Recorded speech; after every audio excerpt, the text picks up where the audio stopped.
ഇന്ന് വെള്ളിയാഴ്ച ഞാനും കിയും കൂടിയാണ് കേട്ടോ കുരിയച്ചൻ്റെ കടയിൽ പോയത്. ഞങ്ങളിപ്പോൾ കുറച്ചായിട്ട് നടന്നാണ് കേട്ടോ കുരിയച്ചൻ്റെ കടയിൽ പോകുന്നത്. ഇന്ന് എല്ലാപ്പോഴത്തേക്കും പോലെ ഞങ്ങൾ ഒരു സന്ധ്യ കഴിഞ്ഞിട്ടാണ് കേട്ടോ ഞങ്ങൾ രണ്ടുപേരും കൂടി ഇറങ്ങിയത്.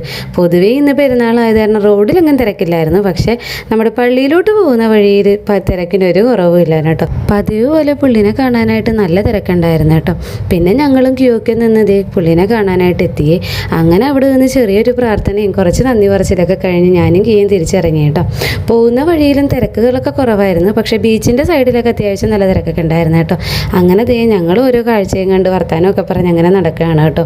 അങ്ങനെ ഞാൻ പഠിച്ച സ്കൂളൊക്കെ കാണിച്ചു കൊടുത്ത് ഞങ്ങൾ അങ്ങനെ നടന്നു പോകുമ്പോഴാണ് ഈ കുരിശുവരെ ഞാൻ കേക്ക് കാണിച്ചു കൊടുത്തത് കേട്ടോ. ഞങ്ങൾ ഒരുപാട് തവണ കണ്ടിട്ടുണ്ടെങ്കിലും ഞാനിവിടെ കയറിയിട്ടുണ്ടായിരുന്നില്ല കേട്ടോ. അങ്ങനെ അവിടെയും കയറി പുണ്യാളനോട് പ്രാർത്ഥിച്ച് ഞങ്ങൾ നേരെ സർബത്ത് കുടിക്കാനായിട്ടാണ് പോയത്. പള്ളിയിൽ നിന്ന് ഇറങ്ങിയപ്പോൾ മുതൽ ഞങ്ങൾ വെള്ളം കുടിക്കാനായിട്ടൊരു കട അന്വേഷിക്കുകയാണ്. അങ്ങനെ വെള്ളമൊക്കെ കുടിച്ച് ഞങ്ങൾ ആ കിട്ടിയ എനർജിയിൽ നേരെ വീട്ടിലോട്ട് നടക്കണേ. ഇപ്പോൾ ഓൾറെഡി ഒരു 9 മണിയൊക്കെ കഴിഞ്ഞിട്ടുണ്ട് കേട്ടോ. അങ്ങനെ ഞങ്ങൾ വർത്താനമൊക്കെ പറഞ്ഞ് നടന്നതേ ഞങ്ങളുടെ വീടെത്തി. ബാക്കി വിശേഷം ഞാൻ അടുത്ത വീഡിയോയിൽ പറയാം കേട്ടോ. എൻ്റെ ചാനൽ സബ്സ്ക്രൈബ് ചെയ്യാത്തവരൊന്ന് സബ്സ്ക്രൈബ് ചെയ്യണേ. അപ്പോൾ എല്ലാവർക്കും ബൈ.